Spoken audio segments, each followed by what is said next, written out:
बैसाख का ये पावन महीना आप और हम माँ छिपरा के जल में गोता लगाते हुए, डुबकी लगाते हुए बाबा महाकाल राजा के चरणारविंद का रस तत्व ग्रहण करते हुए यह पावन कथा का स्मरण कर रहे हैं। विक्रमादित्य राजा महाकाल शिव महापुराण की कथा अवंतिकापुरी की इस पावन धरा पर चल रही है।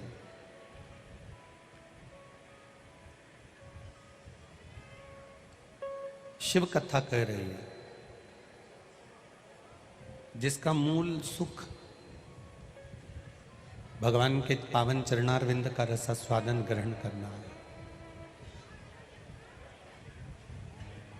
प्रभु की कृपा होती है, तब जाकर कहीं हम भगवान की अविरल भक्ति को प्राप्त कर पाते हैं।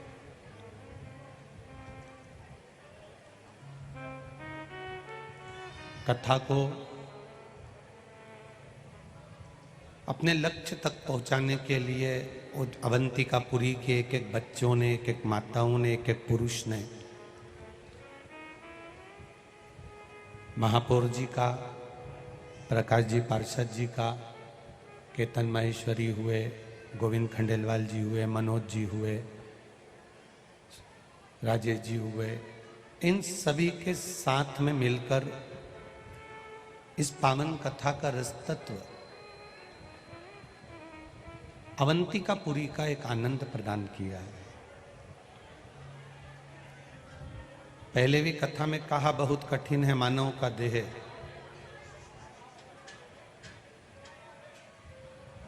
और यदि इस मानव के देह को भी हमने समय की अनुकूलता में नहीं पहचाना तो यह जीवन बेकार हो जाएगा। इसको पहचानना पड़ेगा हमको, इसको जानना पड़ेगा।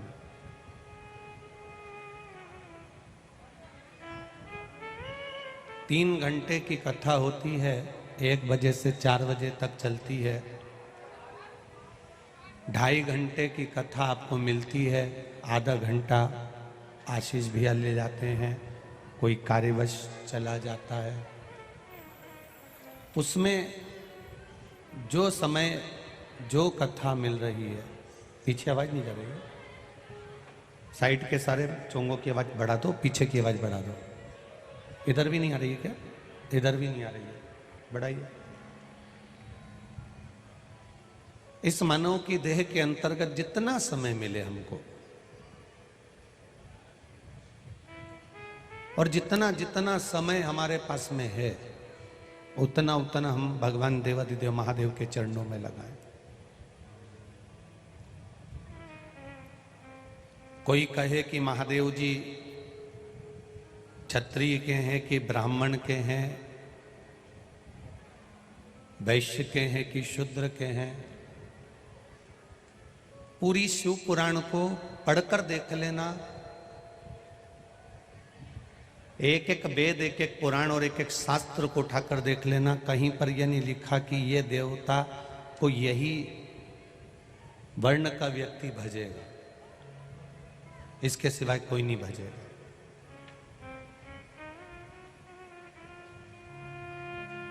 आप अपने नाम के आगे सरनेम लगाते हो कि मैं व्यास हूँ, मैं अग्रवाल हूँ, मैं महेश्वरी हूँ, या मैं ये हूँ, या मैं वो हूँ। किसी देवी देवता ने अपने नाम के आगे कोई सरनेम नहीं लगाया। राम जी ने क्षत्रिय में जन्म लेने के बाद ये नहीं लगाया कि राम सिंह, लगाया क्या? बोलते जाओ जम के, नहीं लगाया। भगवान कृष्ण ने चंद्रवंश में जन्म लिया तो उन्होंने ये नहीं लगाया कि कृष्ण यादव, लगाया क्या?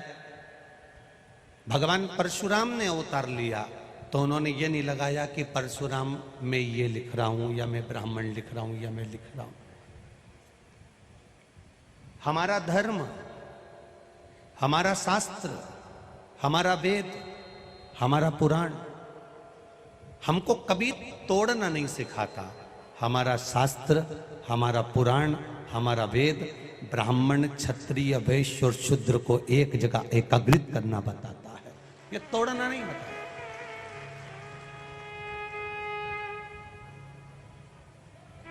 ये तो दुनिया के लोगों ने तोड़ दिया अपनी अपनी रोटी को सेकने के लिए, अपने अपने पद और प्रतिष्ठा को पाने के लिए, अपनी अपनी कुर्सी और बल को पाने के लिए, पर परमात्मा कभी किसी को तोड़ा नहीं। अगर मेरे राम अगर पद को, प्रतिष्ठा को पाकर अगर प्रतिष्ठित होते और कहते कि मैं शबरी अम्बा के दरवाजे पर नहीं जाऊंगा, शबरी के यहां जाकर झूठे बेर नहीं खाऊंगा, तो उन्होंने खाया, उसने खाया। ये सब चीजें वो कहते हैं हमारा धर्म बड़ा, हमारा कुल बड़ा, कोई कहता है हमारा कुल बड़ा, कोई कहता है हमारी समाज बड़ी, कोई कहता है हमारी समाज बड़ी। आज पूरा सनातन धर्म को लोग समाजों में तोड़कर विभाजित करने का प्रयास कर रहे हैं। पर शिव महापुराण की कथा कहती है कि मेरा देव अधिदेव महादेव, जैसे शमशान ब्राह्मण के लिए भी है, शमशान क्षत्रिय के लिए भी है, शमशान वैश्य के लिए भी है, शमशान शूद्र के लिए भी है। किसी समाज का शमशान अलग नहीं होता कि ब्राह्मण इसी शमशान में मुर्दा जलाएगा, क्षत्रिय इस समाज में मुर्दा जलाएगा, इस शमशान में जलाएगा, वैश्य इस समाज में इस शमशान में मुर्दा जलाएगा, शूद्र इस शमशान में मुर्दा जलाएगा। ये हमारे सनातन धर्म के अंतर्गत भगवान ने कोई शमशान ऐसा नहीं बनाया कि समाज में बटा हो। भगवान ने शमशान एक बनाया और कह दिया कोई भी हो बस जाएगा और वो राख हो जाएगा। वो शिव की शरण है, वो शंकर भगवान की शरण, वो बाबा देवादिदेव महादेव की शरण।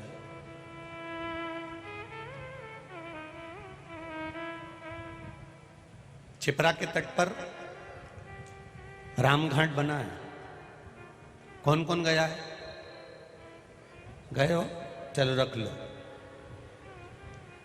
प्रयागराज में रामघाट बना है, कोई कौन कौन गया है? ठीक है रखो। हरिद्वार में रामघाट बना है, गए हो? रख लो हाथ नीचे। काशी में रामघाट बना है, गए हो? रखो। यमुना जी के तट पर मथुरा में रामघाट बना है, गए हो? रखो। प्रत्येक चित्रकूट चले जाओ, चाहे तुम अयोध्या चले जाओ, चाहे तुम प्रयागराज चले जाओ, चाहे तुम दुनिया की किसी भी तीर्थ स्थल पर चले जाओ, पंचवटी नासिक चले जाओ, वहां पर तुम्हें रामघाट मिलेगा। क्यों? राम जी के राज्य में किसी समाज के लिए अलग अलग घाट नहीं बनाए गए थे।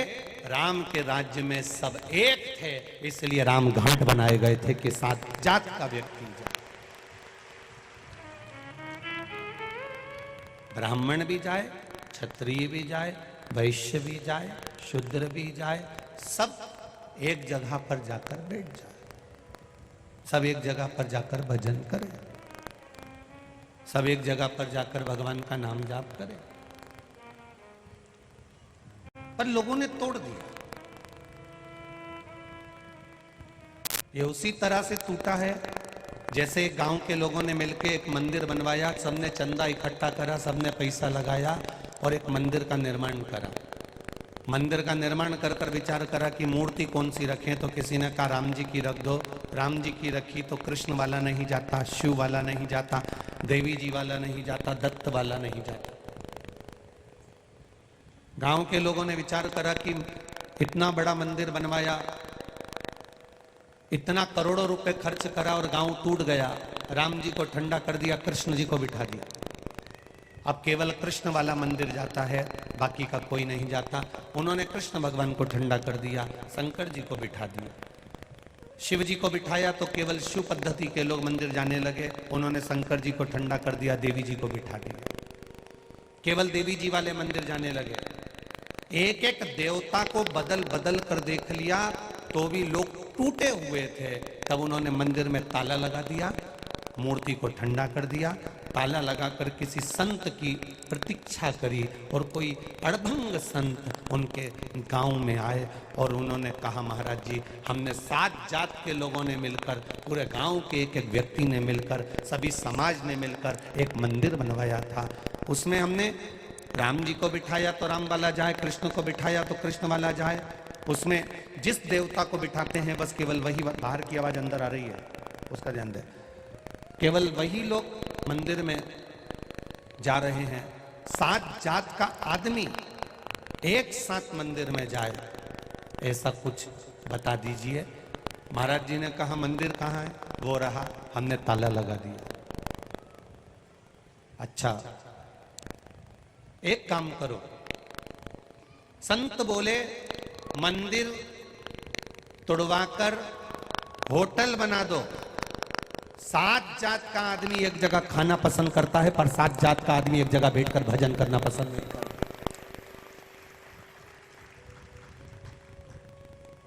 इतना तोड़ दिया हमारे सनातन धर्म को, इतना तोड़ा जा रहा है, इतना तोड़ा जा रहा है, हमारे सनातन धर्म को इतना तोड़ा जा रहा है। कोई अपना पंथ चलाता है तो इस देवता को बुरा बता देता है, कोई अपना पंथ, बाहर की आवाज अंदर आ रही है बाबू, कोई अपना पंथ चलाता है तो इस देवता को अलग बता देता है, कोई अपना पंथ चलाता है तो इस देवता को गलत बता देता है। बस हमारे सनातन धर्म को जब देखो, जब लोगों ने तोड़ने का प्रयास करा,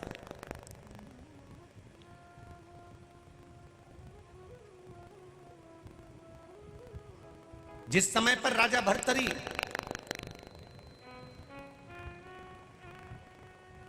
आपको कथा के पहले दिन कहा था, जोरू और जमीन बदल देती है इंसान।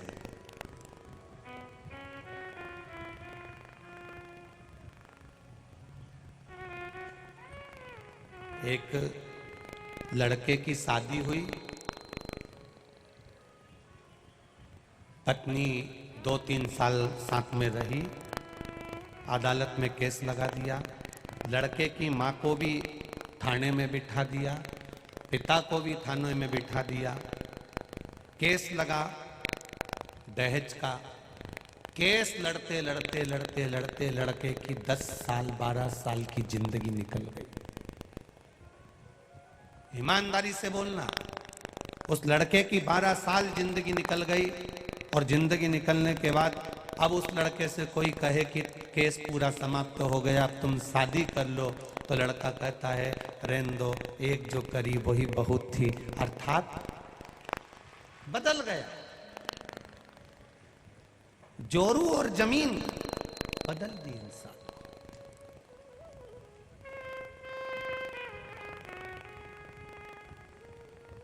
एक छोटे से जमीन के टुकड़े के लिए इतनी हैवानियत हो जाती है कि लोग कुल्हाड़ी लेकर एक दूसरे का शीश काट देते हैं।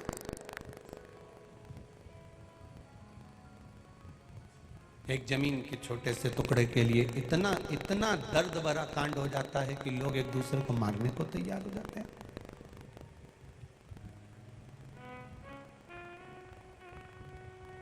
और लेकर कितनी गया, जितने पर सोता था उतनी भी पूरी नहीं लेकर गया, और लड़ रहा जोरू और जमीन। कहा राजा भर्तरी अपनी धर्म पत्नी से धोखा खा गए थे, और धोखा खाने के बाद उनकी बहन ने संभाली, और बहन ने संभाल कर कहा राजा भर्तरी से, रोने से मतलब नहीं है, किसी सदगुरु की शरणागति ग्रहण कर ले।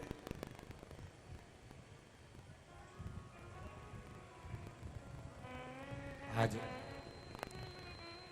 भर्तरी गुफा से महाराज जी बैठे हैं, जिन्होंने सम्मान पत्र यहाँ पर पूरी योगी अवधूत समाज की ओर से यहाँ दिया है। उन्होंने पत्र में लिखा है,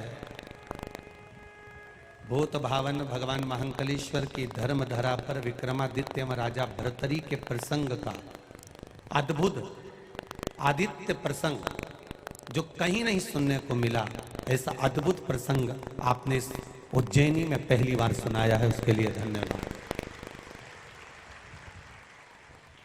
संपूर्ण अवंतिकापुर वासियों की तरफ से नाथ संप्रदाय की ओर से इस अभिनंदन पत्र को हम प्रदान कर रहे हैं। स्वीकार, मस्तक लगाकर आपका आशीर्वाद जो मिला है।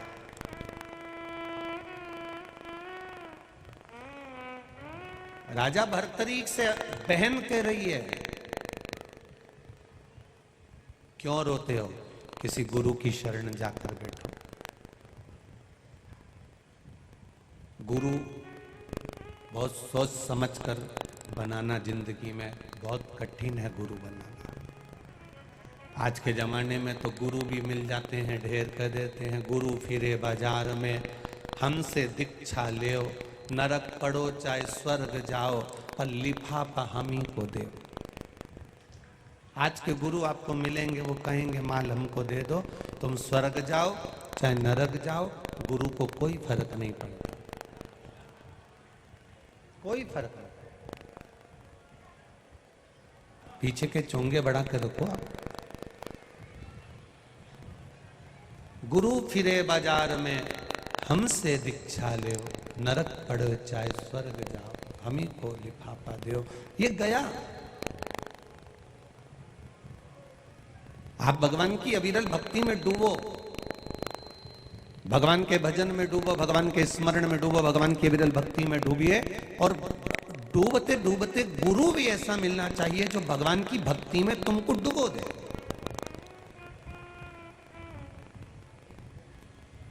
भगवान के भजन में तुमको डुबो दे। ऐसा गुरु ना हो तुमको अंधविश्वास में डुबो दे। कोई तुमसे कह दे कि मेरे पास आ जाना, आधी रात को मेरे पास आना, मैं ऐसा हंडा निकाल के दूंगा तुम्हारे पास में, सोने सोने की मुद्रा हो जाएगी। राजा विक्रमादित्य के समय पर सोने की चिड़िया कहा जाता था। आज तो सिक्के चलते हैं तो अष्ट धातु के, लोहा पीतल आदि के मिले हुए चलते हैं, पर राजा विक्रमादित्य के समय पर सोने के सिक्के चलते थे। आज भी आप सर्च कर निकाल सकते हो। राजा विक्रमादित्य के समय पर सोने के सिक्के चलते थे। सोने की चिड़िया कहते थे। दासी, नौकरानी, सेवा करने वाली, चाकरी करने वाली भी तन पर 10 किलो से 12 किलो सोना पहनकर सफाई करती थी। वो राजा विक्रमादित्य का समय था। इस अभिमान में मत जीना कि मेरे पास में 4 सोने की चेन है, मेरे पास 4 अंगूठी है, एक लंबा सा मंगल सूत्र 12 कली का है, हाथ में चूड़ा है, पांव में पायल है। ये सोचकर अहंकार में मत जीना कि तुम्हारे पास इतना सोना है। राजा विक्रमादित्य के समय पर एक नौकरानी के पास में 12 किलो सोना होता था जो तन पर पहनकर चलती थी, जो तन पर धारण कर कर चलती थी।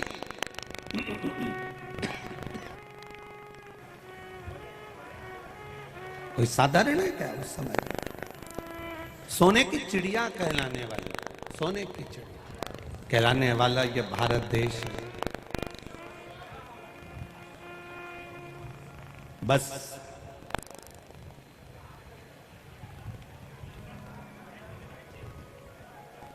एक चीज का अंदाजा रखना, कोई सतगुरु की शरणागति पकड़ने का प्रयास करना, किसी सतगुरु की शरणागति।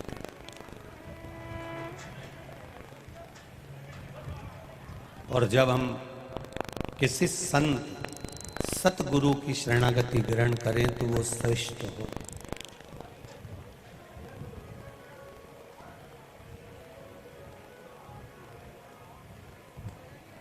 माता पार्वती जी ने शिव जी से अमरनाथ की गुफा में एक प्रश्न किया था।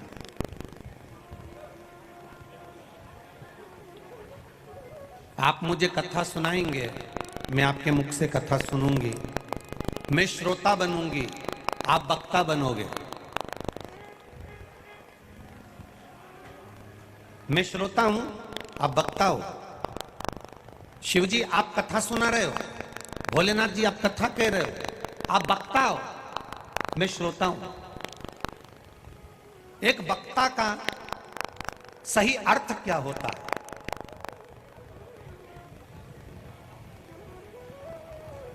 एक वक्ता का सही अर्थ क्या है? केवल कथा कहना, केवल कथा बोलना, केवल प्रवचन करना, केवल कथा कह देना? वक्ता और श्रोता दोनों आमने सामने होते हैं। आप श्रोता बनकर बैठे हो, हम वक्ता बनकर बैठे हैं, महादेव वक्ता बनकर बैठे हैं, पार्वती जी श्रोता बनकर बैठी हैं। गरुण जी और काकभूषुंडी जी में एक वक्ता एक श्रोता है। एक वक्ता और एक श्रोता, ये दोनों आमने सामने हैं, वक्ता और श्रोता।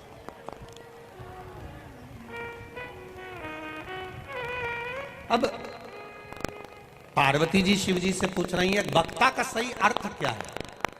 मेरी जीजियों और कथा मंडप में विराजमान सभी मेरे भाई, मेरे जीजाओं, बहुत सावधानी से कथा सुनना, ये बार बार नहीं मिलेगी। ध्यान से इतनी सी भी ना हटे, इसका स्मरण रखना। एक वक्ता का अर्थ माता पार्वती जी पूछ रही है कि तुम कथाकार हो, तुम कथा कहते हो, तुम वक्ता हो, मैं श्रोता हूं। वक्ता का सही अर्थ क्या है? एक वक्ता बड़ी बड़ी व्यासपीठ पर बैठ जाए और कथा कह दे, हजारों लाखों लोगों को इकट्ठा कर ले और कथा कह दे। क्या वक्ता केवल कथा कहता है? श्रोता केवल कथा श्रवण करता है? शिव महापुराण की कथा में अमरनाथ की गुफा में बैठे हुए देवाधिदेव महादेव माता पार्वती से कहते हैं वक्ता का सही अर्थ पार्वती केवल एक है, जो श्रोता का वक्त बदल दे वो वक्ता कहलाता है। वक्ता का सही अर्थ है जो श्रोता का वक्त बदल दे।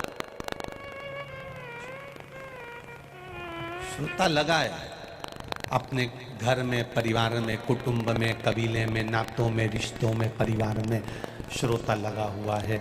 उसको निकाल कर थोड़ा सा भगवान के मंदिर तक पहुंचा देना, थोड़ा सा सत्संग तक पहुंचा देना, थोड़ा सा भगवान के मंदिर देवालय तक पहुंचा देना, भगवान की भक्ति में डुबो देना, वो वक्ता का पहला लक्षण है।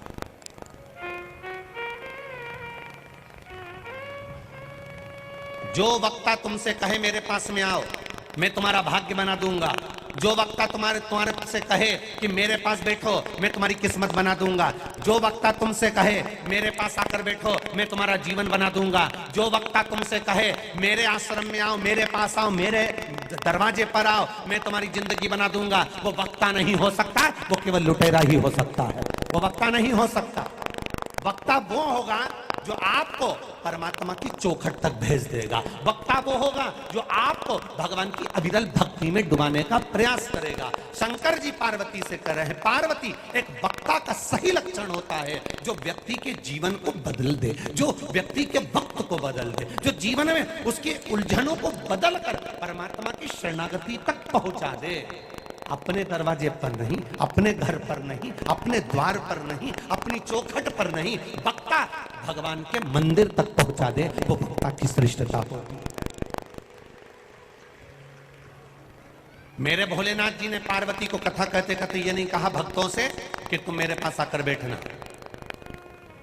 शिव जी ने किसी श्रोता से ये नहीं कहा कि मेरे पास आकर बैठना। शंकर जी ने केवल इतना कहा कि परमात्मा के दरवाजे पर बैठो, भजन करो, कीर्तन करो, स्मरण करो, मंत्र जाप करो।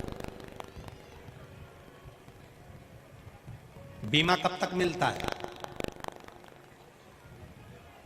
अरे बोलो बोलो, तुम्हारा हाथ थर थर कांपे, 85 और 90 साल की उम्र हो जाए और बीमे वाले को बुला करके ना मेरा बीमे का फॉर्म भर दे।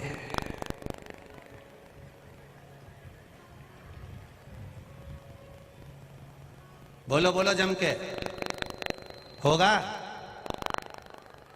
मेकअप की उम्र में बीमा होता है, चेकअप की उम्र में बीमा नहीं होता।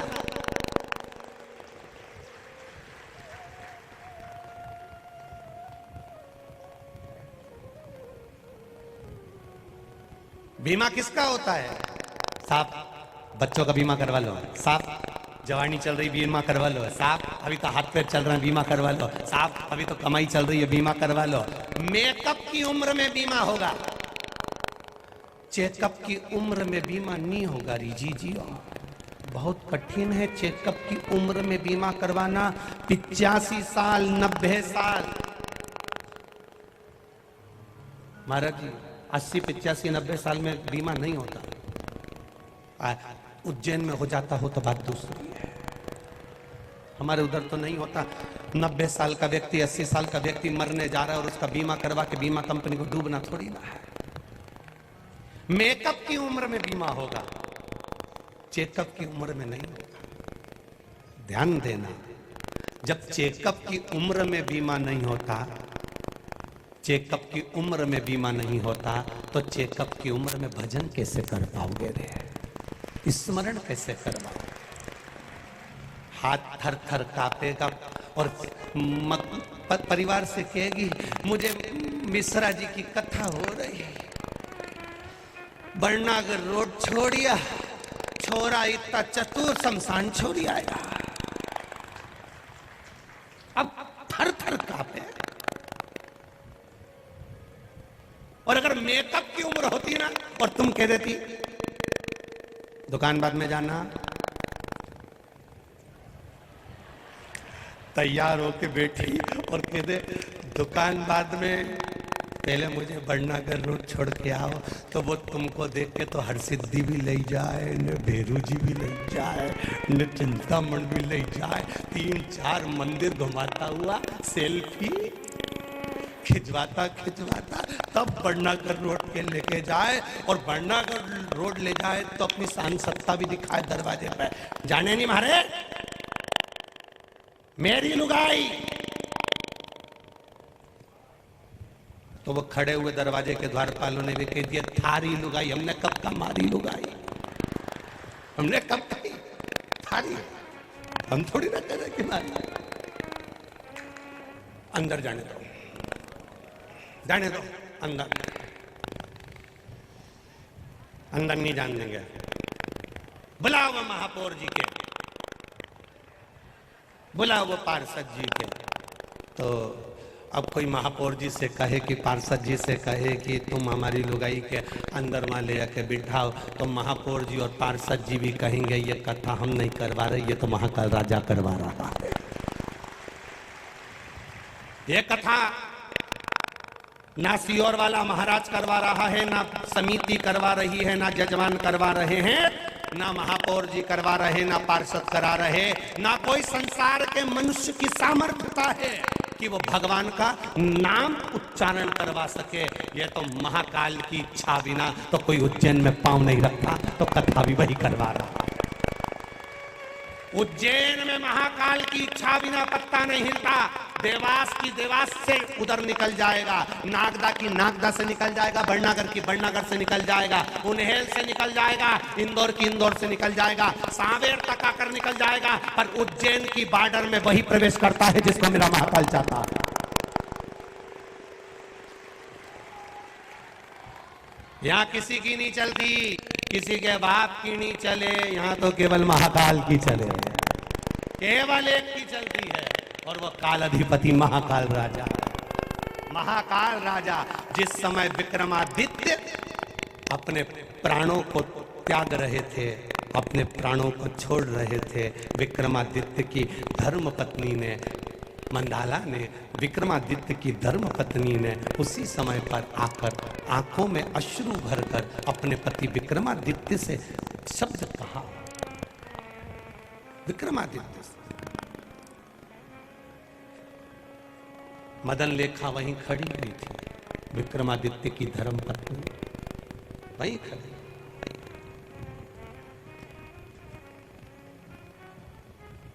पूछ रही है आपने ये सनातन धर्म की रक्षा कर कर, सनातन धर्म को जागृत कर कर एक एक सनातनियों को इस भारत की भूमि पर स्थापित करा है। आप चले जाओगे तो आपकी नगरी का राजा कौन रहेगा, कौन संभालेगा? आपकी इस अवंतिकापुरी को? कौन संभालेगा इस सनातन धर्म को? कौन संभालेगा एक एक सनातनी को? तब विक्रमादित्य ने उसी समय पर एक बेलपत्री को हाथ में लेकर अपने सामने बस इतना ही कहा, महादेव महादेव महादेव। सम्मुख में महादेव की वाणी हो गई, बोल विक्रमादित्य क्या चाहिए? विक्रमादित्य कहते हैं आगे का राज्य आपको संभालना देना। इस अवंतिकापुरी का कोई राजा होगा तो केवल राजा, जम के बोलो जरा, महाकाल होगा। इस अवंतिकापुरी को संभालने वाला कोई नहीं होगा। यहाँ पर रहने वाला कोई मिनिस्टर, कलेक्टर, एसपी, डीएसपी, कोई मंत्री, संतरी, कलंतरी, कोई भी हो, जिसको कुर्सी मिल जाए, अहंकार रत्ती भर का मत करना रे। महाकाल डमरू बजा के निपटा देता है 2 मिनट में। राजा है राजा, काल अधिपति है वो। उसकी गणना, उसका समय चक्र, उसका नक्षत्र एक एक। पूरी दुनिया में किसी भी मंदिर में महाकाल की आंखें नहीं बनाई जाती, किसी ज्योतिर्लिंग में महाकाल का चेहरा नहीं बनाया जाता। केवल पूरे 12 ज्योतिर्लिंग में पूरे विश्व में एक उज्जैनी नगरी ऐसी है जहां महाकाल का पूरा चेहरा और नेत्र भी बनाए जाते हैं। केवल उज्जैनी है, एक उज्जैनी। ये कोई साधारण उज्जैनी? अरे कितने किस्मत वाले हो रे, घर जाके राइनोन से नजर उतरवा लेना, कोई नजर नहीं लग जाए रे। कितनी किस्मत। बैसाख के महीने में कथा सुनने को मिल रही, छिपरा का स्नान मिल रहा, मंदिर दर्शन करने को मिल रहा, कहीं हरसिद्धि, कहीं काल भैरव, कहीं महाकाल, सब भगवान के दर्शन में ऐसे अलमस्त। फिर वो कैसे आऊं रे सांवरिया तारी गोकुल बड़ी दूर। उसी तरह ये कथा स्थल भी बड़ी दूर है। कैसे आऊं रे महाकाल तेरी उज्जैन नगरी बड़ी दूर।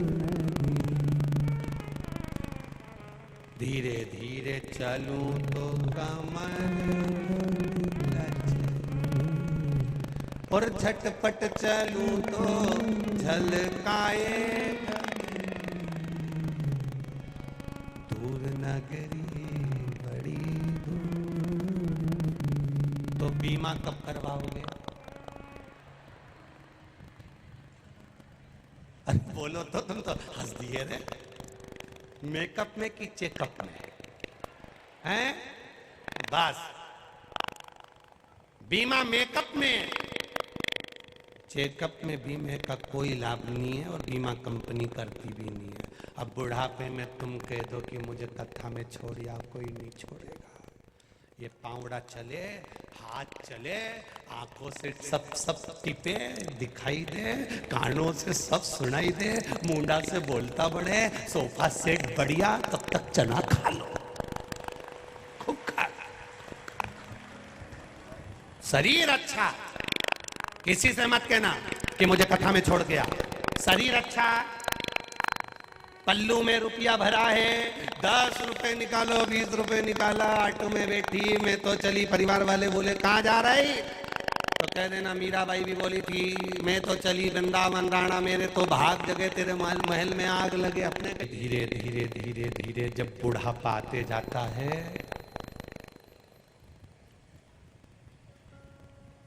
बुढ़ापा आते जाए और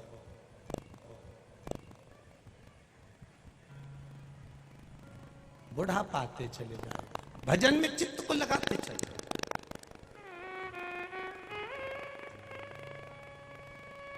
कहा राजा भर्तहरि स्वयं अपनी बहन से कह रहे हैं, अब मैं कहाँ जाऊं, मेरे को बहुत धोखा मिला है, बहुत धोखा मिला। बहन कहती है इसको धोखा नहीं कहते, इसको धक्का मारकर भगवान की शरणागति में जाना कहते हैं। ठोकर लगती है, दो चीजें मालूम पड़ती है कि रास्ता कैसा है और संभालने वाले अपने को हाथ कितने हैं। ये ठोकर लगने पर मालूम पड़ता है अपने को कौन संभाल रहा है, कैसे संभाल रहा है, ये मालूम पड़ेगा ठोकर लगने पर। शिव महापुराण की कथा कहती है भाई बहन को, पिता पुत्री को, सेठ तिजोरी को कभी अकेली नहीं छोड़ना चाहिए, वरना तुरंत गायब हो सकते। भाई बहन को कभी अकेला ना छोड़े, पिता पुत्री को कभी अकेला ना छोड़े, और सेठ अपनी तिजोरी को कभी अकेला ना छोड़े। उसको सूना नहीं छोड़ा जाता, बहन भाई को कहीं सुनी जगह पर नहीं छोड़ता। बटन को घुमाया तो आंच तेज हो गई, बटन को इधर करा तो आंच कम हो गई। आंच, भट्टे की आंच, गैस की आंच, चूल्हे की आंच तेज करना है तो बटन को घुमाना पड़ेगा, तो बटन को घुमाने से आंच तेज हो जाती है। उसी तरह अगर भगवान को पाना है तो मन को सत्संग की ओर घुमाना पड़ेगा, तो भगवान मिल जाएगा। आंच तेज करिए, सत्संग की आंच तेज करिए, भजन की आंच तेज करिए, मिलेगा, मिलेगा।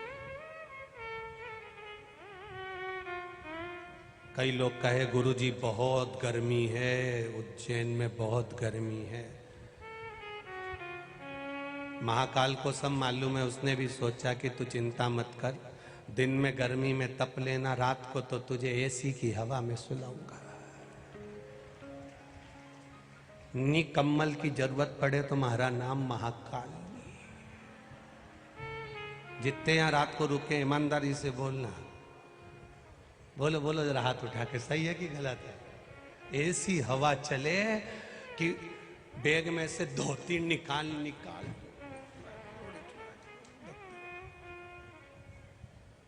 और 3 दिन कथा को हो गए, ये चौथा दिन है।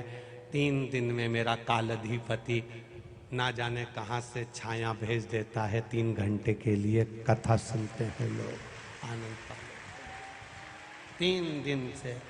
3 दिन से तुम लोग भी देख रहे होगे, लगातार सब लगे। और माताएं तो इतनी समझदार आजकल की कथा सुनने वाली, मेरी जीजियां और ये मेरे जीजा होन इतने समझदार हो गए। घर से चलते हैं तो एक बेडशीट, एक धोती एक्स्ट्रा लेकर चलते हैं। उनको मालूम है कथा में अगर पंडाल में जगह नहीं मिलेगी तो कहीं से भी 4 लकड़ी तोड़कर तंबू लगा के और बैठ जाएंगे। तो मतलब ये चतुर हो गए आजकल, इतने चतुर। हमें तो कभी कभी लगता है आने वाले समय में ये इतने चतुर हो गए कि घर से आटा चावल दाल भी लेके चलेंगे, कहीं खेत मिल जाए ना टिक्कड़ से।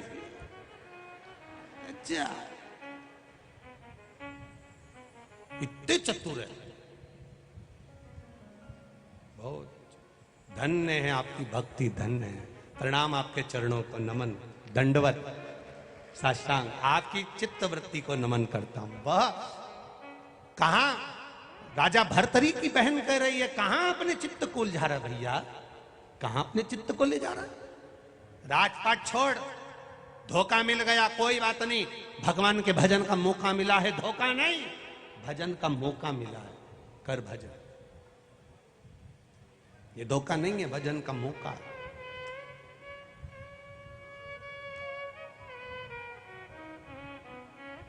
करो भजन, भगवान का मौका मिला है, हमको भी मौका मिला है। उज्जैन में आओ, अगर उज्जैन की अवंतिकापुरी में हम पहुंचे हैं तो हमारा भी मौका है कि यहाँ पर एकांत में बैठकर भगवान का भजन करें, कक्ष में बैठकर लाडले से लाड लड़ाएं, कल्लू जी की सेवा करें, भगवान का भजन करें, स्मरण करें। वो केतन महेश्वरी की यहाँ से शीला भाभी थोड़ा भगवान का सामग्री बनाकर प्रसाद ले आती हैं, उनको आरोगा देते हैं, आरोग लेते हैं। बस यही भजन का जो मौका मिला इसको करो, चित्त वृत्ति में जो मिला है उसको आनंद लो, फिर नहीं मिलने वाला।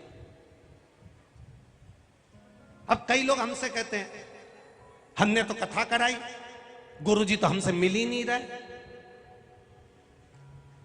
हमने इतनी मेहनत करी, गुरुजी तो हमसे मिल ही नहीं रहे। तो हमारा आपसे निवेदन है, घर में बिजली का कनेक्शन करवाते हो? अरे बोलो तो जम के, अरे जम के बोलो जरा, करवाते हो? बिजली का कनेक्शन करवाते हो तो उसमें पैसा लगता है कि नहीं लगता? सब ईमानदारी से बोलना रे, लगता है ना?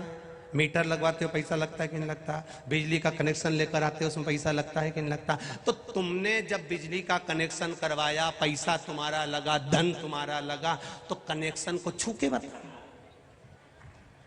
अब तुम ही कहते हो कि हमने इतना करा, हमने इतना करा, हमने इतना करा, तो तुमने कनेक्शन लगाया, तुमने पैसा लगाया, 1-1 रुपया तुमने लगाया, तो बिजली के तार को छू के बता दे। बस निवेदन है, कथा में तुमने मेहनत करी, जजमान बने, सब कुछ करा, तो तुम ये मत सोचना कि गुरुजी हमसे क्यों नहीं मिले। कनेक्शन को छू के बता। तू अगर कनेक्शन छू सकता है तो गुरुजी भी मिल सकता, उसमें क्या दिक्कत? पैसा उसमें भी लगा, उसमें भी तुमने समय लगाया। निवेदन है, गुरुजी से मिलने की आस मत रखो, महाकाल से मिलने की आस रखो कि वो कैसे मिलेगा। हम नहीं मिलते, बहुत कम, ना के बराबर।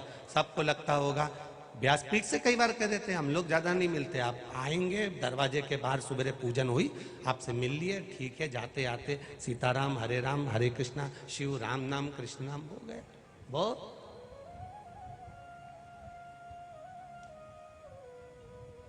और तुमसे मिल भी लेंगे तो हमें कौन सा आने वाले समय में चुनाव लड़ना है जो तुम्हारी जी हजूरी करे? जिसके पास जाना है 2 क्षण बैठना है, जिसके पास बैठकर भजन करना है, उस महाकाल को जपेंगे, राम नाम कृष्ण जपेंगे तो पार उतर जाए। कहा जपना? भजन करो, स्मरण करो, कीर्तन करो, मंत्र जाप करो, नाम जाप करो, और जितना कर सकते हो उतना करो। कुएं को खोदोगे तो पहले मिट्टी निकलेगी, कुएं को खोदोगे मुरम निकलेगी, कुएं को खोदोगे पत्थर निकलेगा। खोदते जाओ, खोदते जाओ, खोदते जाओ। लोग कहेंगे पानी नहीं निकलेगा। अगर तुम्हारी मेहनत पक्की है, तुम्हारा कर्म पक्का है, और तुमने गीता के अनुसार भगवान कृष्ण कहते हैं कर्म किए जाना, फल की इच्छा मत रखना, तो मेहनत करे जा। मिट्टी निकली, मुरम निकली, पत्थर निकला, तो पानी भी जरूर निकलेगा। मेहनत से पीछे मत हटना, पानी निकलेगा, ये निश्चित है। मेहनत तो करो। किसी ने कह दिया अब पानी नहीं निकलेगा, ये तो हमारा पक्का जजमेंट कह रहा है, ये पत्थर में पानी नहीं निकल सकता। अब पत्थर आ गया, अब पानी नहीं निकलेगा। अगर मेहनत करी जाए, खोदा जाए, खोदा जाए, खोदा जाए, खोदा जाए, पानी निकलेगा जरूर, मिलेगा। राजा भर्तरी ने अपनी बहन से पूछा, मैं गुरु किसको बनाऊं? आज के जमाने में गुरु बनाना भी तो एक टेंशन का विषय है। किसको बनाए गुरु? ढूंढने निकले।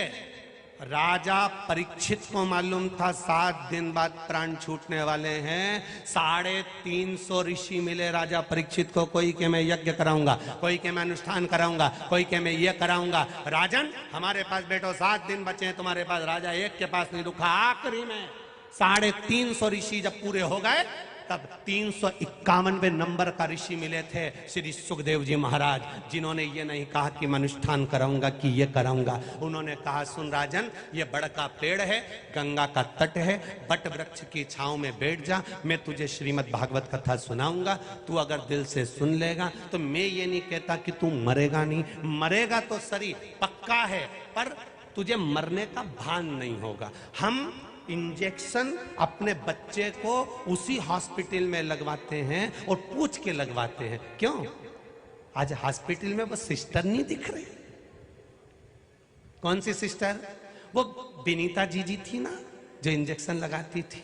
तुम्हें मालूम है, विनीता जीजी तुम्हें पहचानती है, तुम्हारे को जानती है, इसलिए इंजेक्शन वो अपने हाथ से जब लगाती है तो धीरे धीरे लगा देती है, दर्द नहीं होता। इसीलिए भगवान की कथा सुनने के बाद अगर किसी के प्राण भी छूटते हैं तो जाने का दर्द नहीं होता, उसको पाने की उमंगता होती है, उसको पाने की उमंगता होती है।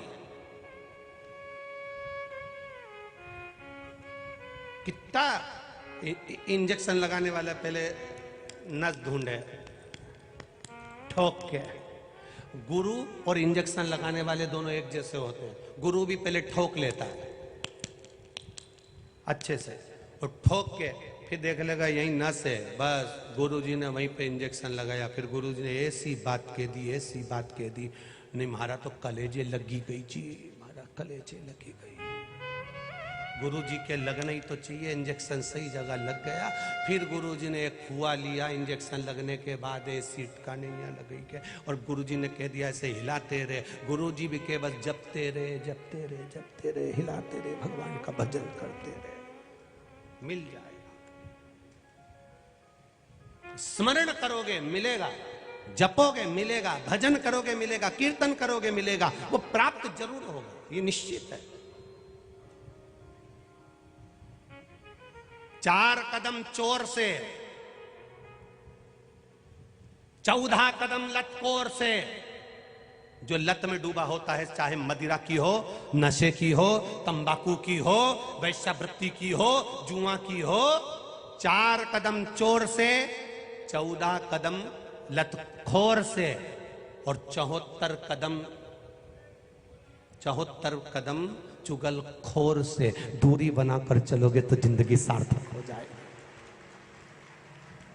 4 कदम की दूरी तुम्हारे चोर से होना चाहिए, 14 कदम की दूरी लतखोर से होना चाहिए। किसी पीने वाले के पास मत बैठना, जुए खेलने वाले के पास मत बैठना, जो निरंतर गलत व्यसन में डूबा हो इसके पास में मत बैठना। 4 कदम की दूरी चोर से बनाकर रखो। किसी चोर के साथ रहोगे तो एक दिन चोर तो घूमता मिलेगा और तुम थाने में बंद मिलोगे, क्योंकि वो चोरी कर निकल जाएगा। 4 कदम की दूरी चोर से बनाकर रखिए, 14 कदम की दूरी लतखोर से, नशे वाले से दूरी बनाकर चलिए, और 74 कदम की दूरी चुगलखोर से बनाकर चलिए, जो तुमको चुगली करता रहे, दिन भर भड़काता रहे।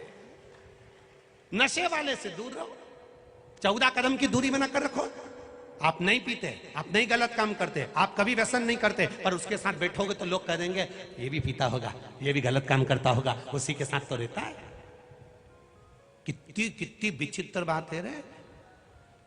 जिसको अखबार में पढ़ो वो एक ही बात निकलती, न्यूज में देखो तो एक ही बात निकलती, पैसे के चक्कर में हमने हमारी पढ़ाई छोड़ दी। कितनी दर्द भरी कथाएं सुनाते हैं लोग अपनी अपनी। पैसे का अभाव था इसलिए हमने पढ़ना, बोलो बोलो जम के बोलो, पढ़ना छोड़ दिया। आज तक अखबार में एक चीज पढ़ने को नहीं मिली कि पैसे का अभाव था इसलिए दारू छोड़ दी।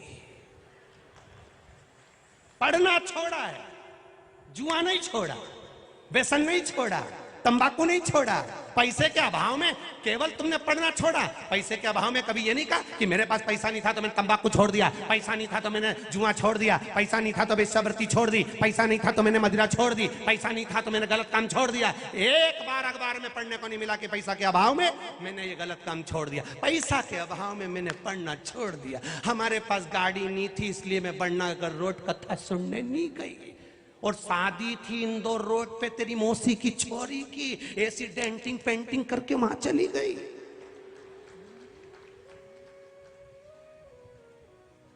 तो के वो रिश्तेदार, तो भोलेनाथ जी ने भी कह दिया आवा मेरे द्वार, आवा तू। वो तेरे रिश्तेदार इंदौर रोड पे गार्डन में जा रही, ऐसी जूड़ा मूड़ा बांध के, 2-3 ऐसी लीड थी, लीड बोलते प्लास्टिक के 4-5 डंडे थे, ऐसे खुसे हुए थे। अब हमने तो 5-5 वाली लीड ही देखी है बस वो लिखने की, तो जो चीज दिखे वही, ऐसे 4 डंडे भी खोसे हैं ऐसे।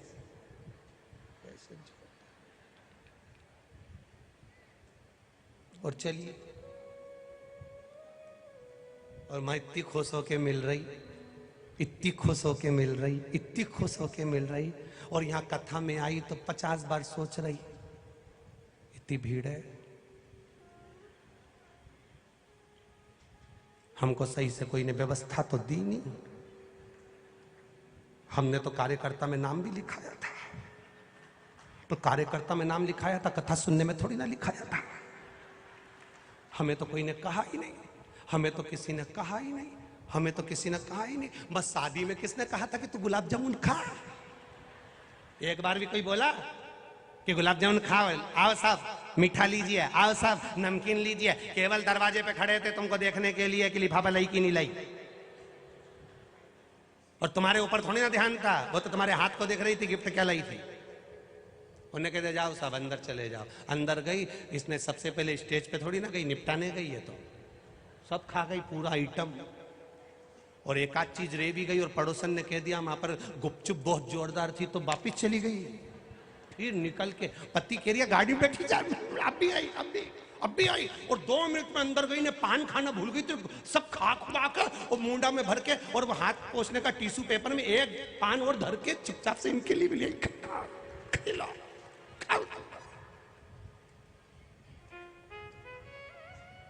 भजन में जाओ, सत्संग में जाओ, संकीर्तन में जाओ, भगवान के स्मरण में जाओ, कथा में जाओ, वहां कोई गलती मत देखना, वहां पर तो केवल भगवान का भजन देखना कि भजन क्या है, स्मरण क्या है, संकीर्तन क्या है, मंत्र जाप क्या है, नाम जाप क्या है, भगवान की स्मरण कितना करना है। मैं क्यों आई हूं, कथा में क्यों आकर बैठी हूं, क्यों वैशाख के महीने में महादेव ने यह कथा रख दी, क्यों महादेव ने यह शिव पुराण यहां रख दी। भगवान से प्रार्थना करना, कुछ तो होगा। मेरे अवंतिकापुरी की एक एक माताएं इस कथा का इंतजार कर रही थी कि कब कथा हो, कब हमारी अवंतिकापुरी में शिव पुराण की कथा। एक एक माता अवंतिकापुरी की, उज्जैन नगर की एक एक बहन, एक एक बच्चा, एक एक बूढ़ा, एक एक नारी, एक एक पुरुष इस अवंतिकापुरी का इंतजार कर कर बैठा था, कब हमारी अवंतिकापुरी उज्जैनी में कथा हो, कब उज्जैनी में कथा हो, कब उज्जैनी में कथा हो। और धन्य है उज्जैन वालों, आपके चरणों को नमन करता हूँ, प्रणाम करता हूँ। आपकी भक्ति इतनी प्रबल है, इतनी प्रबल। दिन में प्रशासन सामान, आटा, चावल, दाल, शक्कर तुम दान करने का लाते हो, गाड़ियां नहीं आने देते, तो अवंतिकापुरी के लोगों को धन्यवाद देता हूँ। वो आधी रात को आकर भंडार गृह में डालकर आटा चावल चले जाते हैं। धन्य है रे उज्जैनी वासियों, धन्य। नमन करता हूं आपकी श्रद्धा को और विश्वास को। लोग कहते हैं तीर्थ में रहने वाले इतना दान नहीं करते, मैं कहता हूं मेरी अवंतिका में आकर देखिए कि अवंतिकापुर वाले कैसे दान करते हैं, कैसे दान करते हैं। दिन में प्रशासन अंदर नहीं आने देता, आटा चावल दाल शक्कर कुछ भी दान करने का लाते हो, भंडारे में देने का लाते हो, नहीं आने देता, क्योंकि उनका भी नियम है कि गाड़ी अंदर जाएगी, तकलीफ होगी, कष्ट होगा, तो नहीं आने देते, उनका भी नियम ठीक है, उसमें गलत कुछ नहीं। तो अवंतिकापुर के लोग आधी रात को आकर गाड़ी में लेकर आकर भंडारे में डालकर चले जाते हैं। ऐसा प्रेम, ये आंजना समाज का, ये आंजना परिवार की ये जमीन, उनने कह दिया एक आलू की बोरी बाजार से मत लाना, सारी आलू की बोरी हमारे यहाँ कैसे जाएगी। ये दान है, ये पुण्य है, ये सत्कर्म है, ये पुण्याई है। कोई रोटियां बनाकर भेज रहा, कोई दलिया बनाकर भेज रहा, कोई खिचड़ी बनाकर भेज रहा। कितना कितना भजन महापौर जी, इस अवंतिका नगरी का साधुवाद है, बहुत बहुत साधुवाद। और वास्तव में इस नगरी के लोगों को मैं बहुत बहुत साधुवाद देता हूं कि आपकी भक्ति इससे ज्यादा कम नहीं होना चाहिए। भजन करें, साधुवाद, धन्यवाद है इस अवंतिकापुरी को, साधुवाद करो, भजन करो। और भजन बिना यहां रहना मना है, भजन बिना यहाँ खाना मना है। यहाँ रहो, भजन करो, कीर्तन करो, मंत्र जाप करो, स्मरण करो, मिलेगा। राजा भर्तरी ने पूछा, बहन गुरु कैसे मिलेगा, बहन गुरु कैसे मिलेगा। बहन कहती है, भैया 350 गुरु मिले थे राजा परीक्षित को, तो भी वो ढूंढ ढूंढ के थक गया, तब 351वें नंबर का गुरु मिला, सुखदेव जी महाराज। उसने कोई ना ढोंग, ना प्रपंच, ना अंधविश्वास, ना इधर ना उधर, कहीं नहीं भटकने दिया। उसने केवल एक ही काम करा कि तू जितना भजन करेगा, मैं ये नहीं कहूंगा कि तू मरेगा नहीं, मरना तो सबको है, संसार में ऐसा कौन जन्मा जो नहीं मरेगा। कहीं का गारंटी लेता हो तो हमको बता देना, हम भी चले जाएंगे उसके पास कि नहीं मरेंगे। मरना सबको है, सबको। सिकंदर गया, कहकर गया, मेरी यात्रा लेकर जाओ, मुझे मुर्दे को लेकर जाओ तो रास्ते में पैसा बिछा देना और मेरा हाथ अर्थी के बाहर कर देना। मेरी यात्रा लेकर जाओ तो मेरे हाकिम, मेरे डॉक्टर, मेरे वेद जिन्होंने मेरा इलाज करा उनको मेरी अर्थी उठाकर लेकर जाने की आज्ञा कर देना। क्यों? क्योंकि मृत्यु सत्य है, मृत्यु सत्य है, ये सिकंदर कहता है। सत्य है मृत्यु। दवाई दे सकता है कोई, इलाज कर सकता है कोई, टेबलेट दे सकता है कोई, पर मौत से नहीं बचा सकता। मृत्यु निश्चित है। मृत्यु से तो केवल एक बचा सकता है, वो काल अधिपति महाकाल राजा है। एक, वो कब पलटेगा, कब पलट, पत्र देखिए।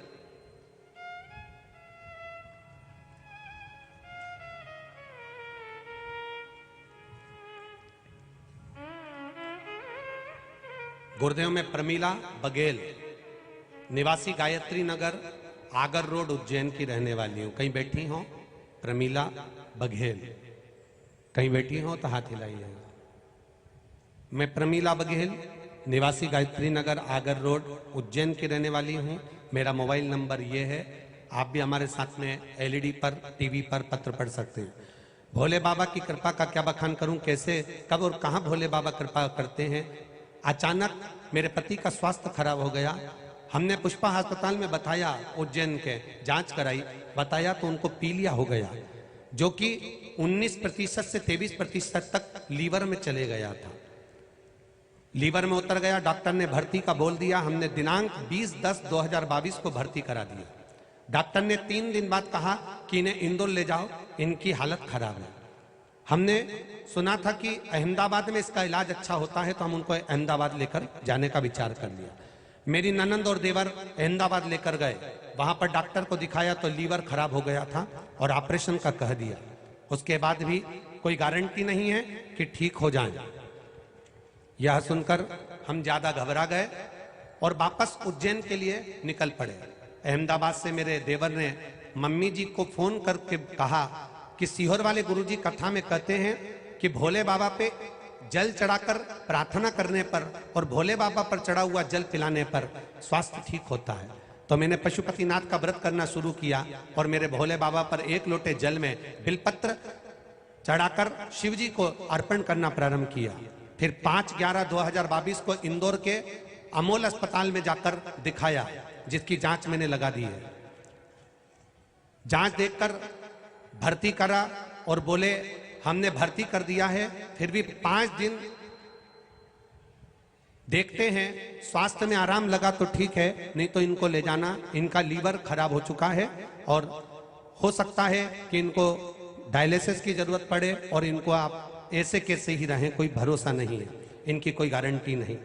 तब हॉस्पिटल में 5 दिन का समय दिया था डॉक्टर ने। महादेव के मंदिर जाती गुरुदेव, पत्ते पर शहद लगाती, शहद लगा हुआ पत्ता शिव जी को कुंदकेश्वर महादेव के नाम से चढ़ाती।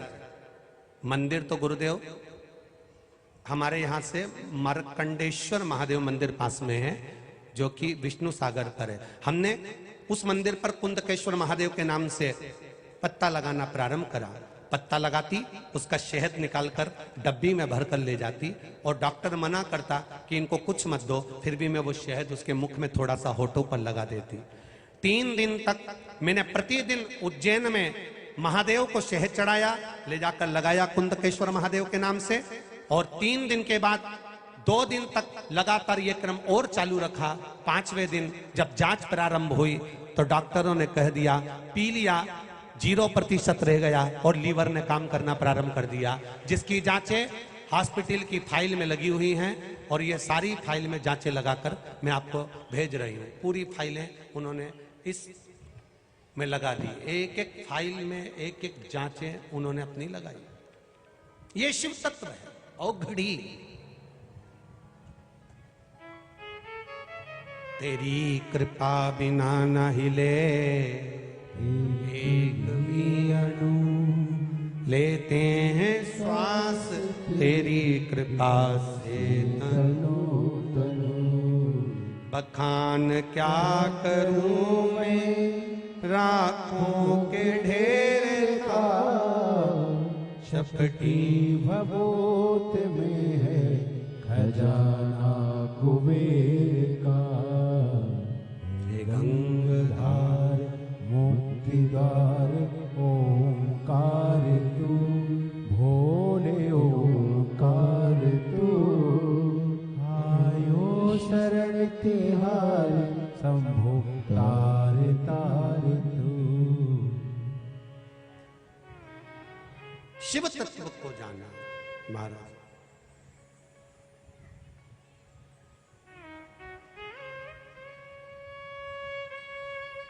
असली गुरु की तलाश करने के लिए चले,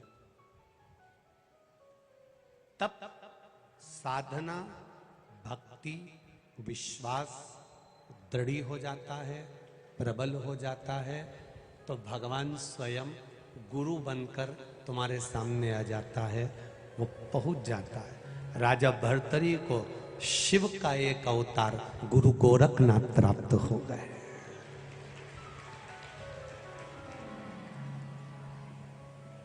कौन से गुरु प्राप्त हुए?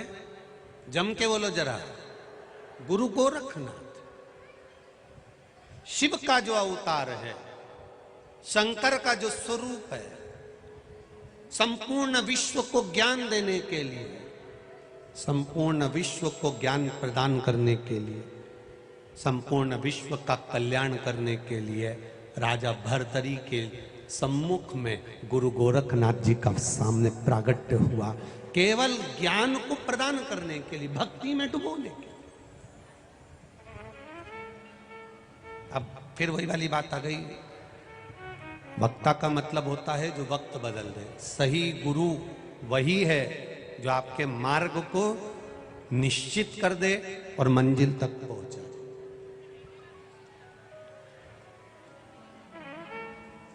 भगवान बुढ़ापा काहे के लिए देता है?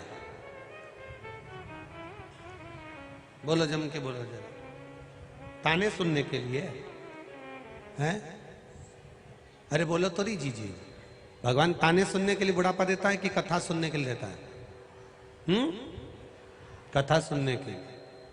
और अपन बुढ़ापे में सुनते क्या है? सबके ताने। बेटा आया कुछ बोलकर चले गया, बहू आई कुछ बोलकर चली गई, रिश्तेदार आए वो कुछ बोलकर चले गए, नातेदार आए वो कुछ बोलकर चले गए, कुटुंब वाले आए वो कुछ बोलकर चले गए। हमने सुना क्या? केवल ताने, केवल ताने। पर शिव महापुराण की कथा कहती है, भगवान शिव का चरित्र कहता है, ये अवस्था, ये शरीर जो मिला है, बचपन गया जाने दो, जवानी गई जाने दो, अधेड़ी गई जाने दो, पर जो बुढ़ापा बचा है इसको ताने सुनने में मत निकालना। इस बुढ़ापे को भगवान की कथा सुनने में निकाल देना। जितना समय मिले उसको कथा में लगा। आस्था चैनल पर 1 बजे से 4 बजे तक कथा आती है, फेसबुक यूट्यूब पर भी लाइव चलती है। जितना समय मिले, 5 minute, 10 minute, 15 minute, 20 minute, 25 minute, 15 minute अगर सुन लोगे, उसमें से कुछ मिल जाएगा तो जिंदगी संवर जाए। एक पत्र किसी बहन ने लिखा है, उज्जैन से हेमा पवार।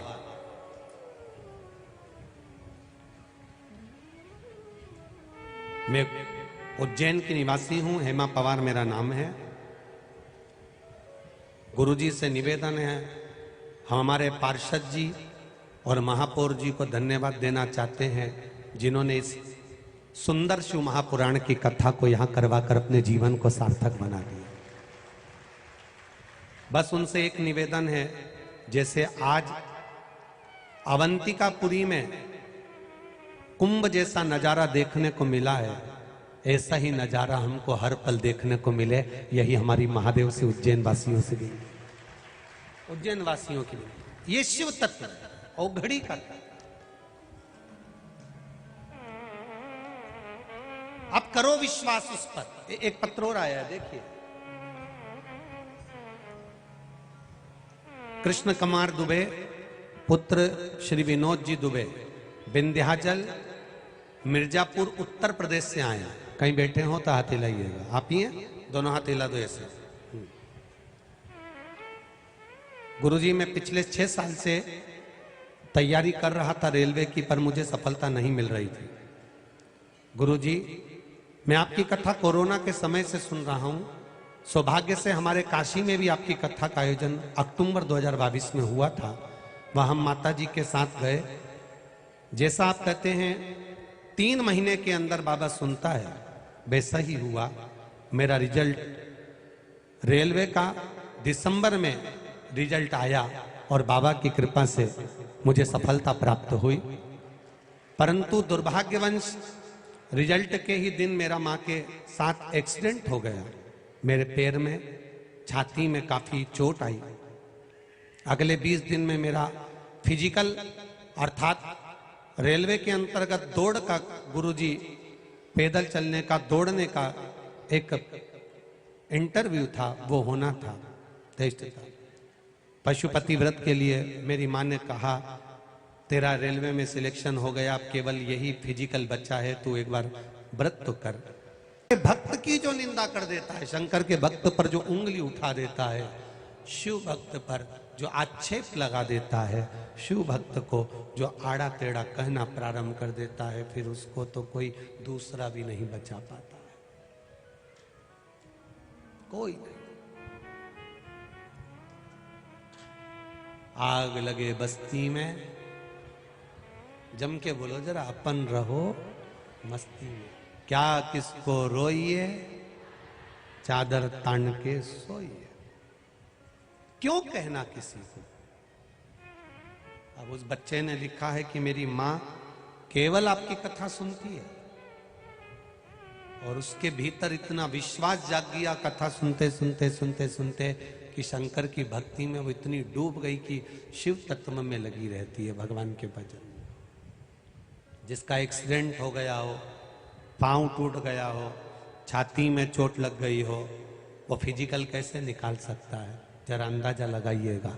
फिर भी वो काल अधिपति है, महाकाल राजा है। एक लोटा जल जब हम चढ़ाते हैं, हाथ पकड़कर खींच कर नैया पार लगा ही देता है वो शिव।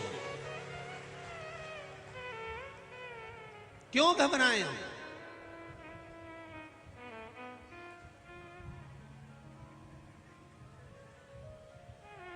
किसी को अगर उज्जैन वासी, किसी को अगर एक बार फुर्सत मिले, ये सारे पत्र यहीं पर रहते हैं। हम इतने पत्र नहीं पढ़ पाते, पर एक एक पत्र को पढ़ना, एक एक पत्र में उनका मोबाइल नंबर रहता है, उनका एड्रेस रहता है। पूरे पत्र में जितने बाहर के पत्र नहीं हैं, उससे ज्यादा उज्जैन नगर के पत्र हैं जिसमें लोगों ने अपना विश्वास लिखा। एक एक उज्जैन वासियों ने अपना कितने पत्र, केवल उज्जैन के ढेर पत्र पड़े हुए, केवल उज्जैन नगर के ढेर। एक पत्र है, मेरा नाम पिंकी तिवारी है, मैं उज्जैन की रहने वाली हूं। बेटे को बचपन से निमोनिया था, खांसी थी, बीमारी इतनी थी कि दम भरता था। मेरा बच्चा किसी के साथ खेल नहीं सकता था, किसी के साथ चल नहीं सकता था। 2021 में आपकी कथा सुनी, आंवला नवमी के दिन का आपने उपाय बताया था, रात्रि के समय का, मैंने वो करा और बेटे को वही उपाय का भाग श्रवण कराकर उसको खिलाया। आज मेरा बेटा खेल भी सकता है और चल भी सकता है, अब उसका दम नहीं भराता है। ये शिव तत्व है। एक एक पत्र मेरे उज्जैन नगर की एक एक माताओं ने, एक एक भाई ने, एक एक बच्चों ने उस पत्र को लिखा और दिल से लिखा।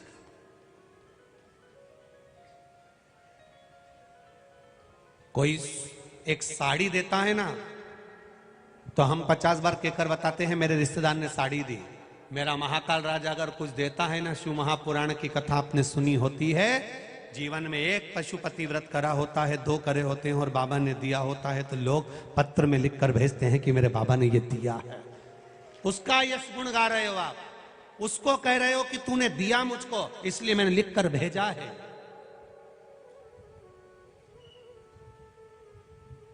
कौन दूसरा, कौन?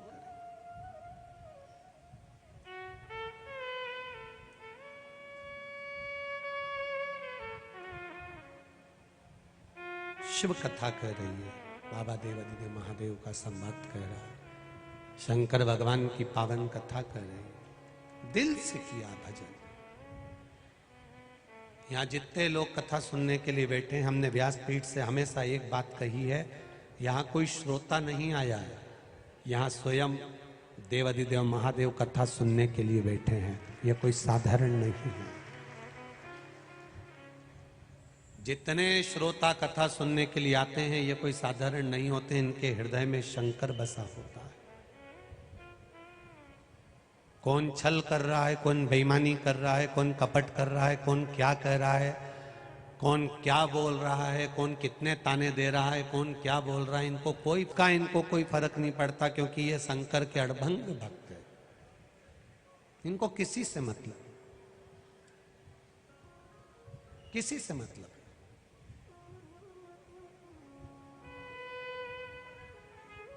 आज के जमाने में स्वयं को लोग भगवान बनाने में लगे हुए हैं। स्वयं को लोग भगवान बनाने में लगे हैं। अपनी पूजन रोल लोग स्वयं करवाने के लिए लगे हुए हैं। इतने सनातन धर्म में रहकर सनातन धर्म को भी नोचने वाले ढेर पड़े हैं। धर्म को धंधा बनाने वाले ढेर पड़े हैं। शिव महापुराण की कथा कहती है, शंकर तत्व को जिसने पहचान लिया, शिव को जिसने पहचान लिया, वो फिर इधर उधर डोलता नहीं है, भटकता नहीं है।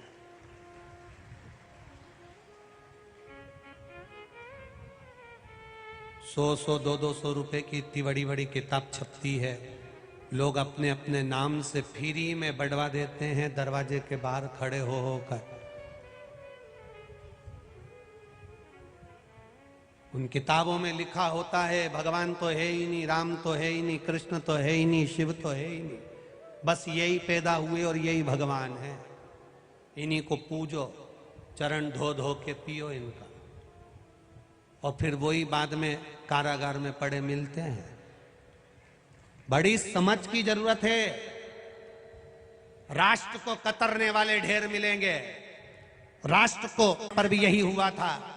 सनातन धर्म को शून्य पर लाकर रख दिया था जब तक राजा विक्रमादित्य नहीं बैठे थे। सनातन धर्म को शून्य पर लाकर रख दिया था। कोई मंदिर नहीं जाएगा, तिलक नहीं लगाएगा, कोई भगवान का भजन नहीं करेगा, त्याग दो, भगवान है ही नहीं, लोग कहते थे। भगवान नहीं, वेद पुराण शास्त्र को छुपा कर रख दिया था। तब राजा विक्रमादित्य ने सबसे पहला काम यही करा था। जितने जितने मंदिर थे, यहां से लेकर केदारनाथ, बद्रीनाथ, काशी तक के मंदिर का निर्माण राजा विक्रमादित्य ने करवा दिया था। हमारे बीच में परम पूज्य गुरुदेव, परम श्रीमद् भागवत के, शिव पुराण रामायण के प्रखर वक्ता आदरणीय श्री महेश गुरु जी पधारे हैं। उज्जैन की शान है, एक बार जोरदार ताली बजाकर स्वागत करें आप। साथ में ददरगुआ धाम से जुड़े हुए संत महोदय भी यहाँ पधारे हैं। बहुत बहुत साधुवाद।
महेश गुरु जी के साथ में गोपाल जी की भूमिका बड़ी भारी है।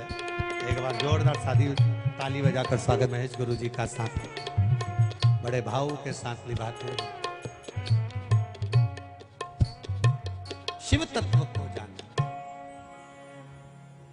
लोग कहेंगे राम नहीं, कृष्ण नहीं, शिव नहीं, लोग कहेंगे भगवान नहीं, अपना पूजन स्वयं कराएंगे। बचने का प्रयास करना, बचिए।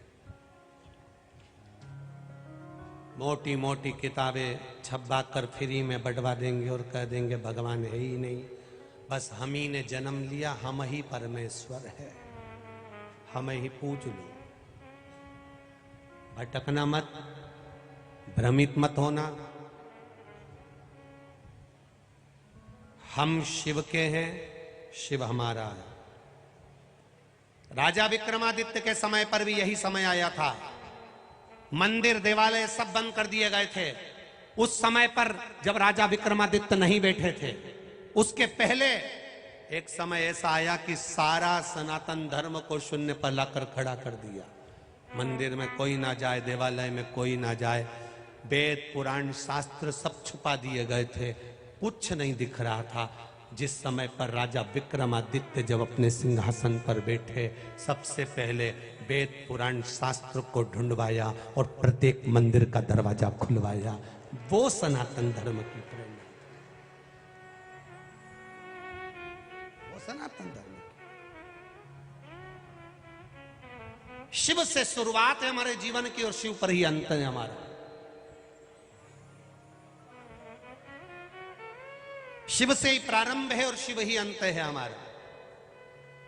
सुबह शिव है, शाम शिव है, दिन शिव है, रात शिव है, नारी शिव है, पुरुष शिव है, बच्चा शिव है, बच्ची शिव है, जमीन शिव है, आकाश शिव है, जल शिव है, अग्नि शिव है, सब में शिव समाया है। उसको पहचानने की दृष्टि भी शिव ने दी है, बस उसको पहचान लो, ये जीवन का सार है, उसको पहचान।